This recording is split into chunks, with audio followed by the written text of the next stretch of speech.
Buenas tardes, profesora Laure. En el día de hoy vamos a explicarles sobre la crítica arquitectónica de la iglesia San Francisco de Asís. Esto será presentado por mi compañero Samuel Valdés, mi persona Jocelyn Barba.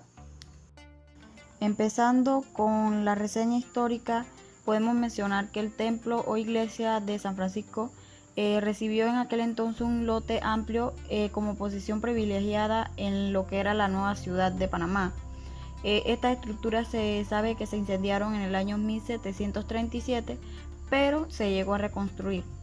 Eh, para aquel entonces, la orden contaba con un templo que era de 3 naves, con 5 pares de columnas, un amplio claustro y una iglesia menor que miraba de frente al atrio, y se cree que compartía con el templo principal.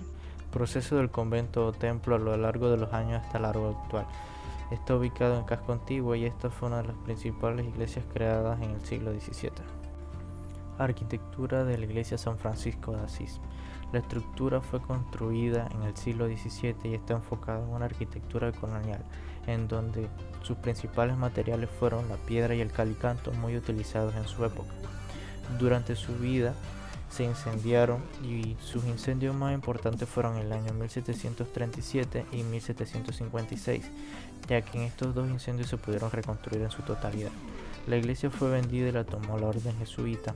Este templo y convento por la orden jesuita entre los años 1880 y 1896, donde la orden franciscana es la fundadora de la iglesia de los primeros órdenes importantes de la ciudad de Panamá. En el año 1918 recaudan dinero para la reconstrucción de esta iglesia por una iglesia de cemento, arena y hierro, y en esta época participó el arquitecto Leonardo Villanueva Meyer, y este arquitecto lo que hizo no fue desaparecer la iglesia anterior, sino utilizar los cimientos originales de esta iglesia. El templo por muchos años conservó la arquitectura colonial, en donde sobresalía su torre achatada. Después de esta remodelación, cambió su fachada totalmente, y donde se crearon altares menores y se añadió un alto campanario. Años después de su sustitución de retablos de madera por mármol italiano y mosaiquillos de diseño francés, donde representan sus santos y mártires jesuitas.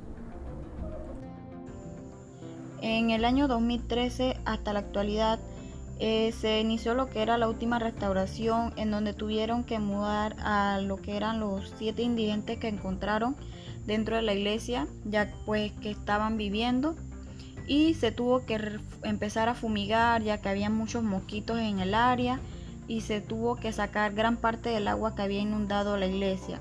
Eso se dice que parecía más que nada una piscina. Ellos empezaron a arreglar lo que era el techo, que usaron tejas traídas desde Ecuador.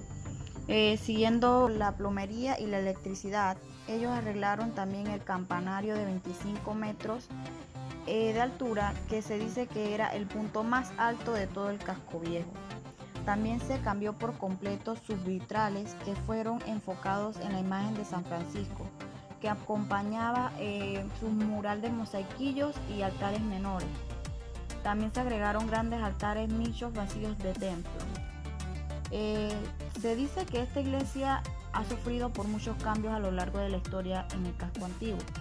Se origina con la iglesia franciscana, que en el siglo XVIII era una de las iglesias más importantes de la ciudad, en donde esta iglesia ahorita mismo había otra, la cual se quemó en el incendio 1756. Luego se construyó otra iglesia en los cimientos de la anterior, y ya a finales del siglo XIX se dice que se encuentra totalmente esta iglesia en mal estado. Los dueños, quienes son los jesuitas, hicieron una gran remodelación y llamaron al arquitecto Leonardo Villanueva Meyer, quien la remodeló completamente usando los gustos de la época. Probó con tantos estilos que hoy se dice que es muy difícil reconocer con gran similitud lo que es su estructura colonial. También el campanario actual está inspirado en la Catedral de Florencia, y es mucho más alto que la iglesia pues que estaba anteriormente, y su cúpula, visible en prácticamente todo el casco antiguo, es uno de los hitos más representativos. Como hemos podido observar, la Catedral de San Francisco de Asís ha sufrido de grandes cambios a través de su tiempo y de grandes tragedias. pero se ha podido superar a lo largo del tiempo. Y es una catedral llena de mucha historia, arquitectura y cultura a través de sus años. Muchas gracias.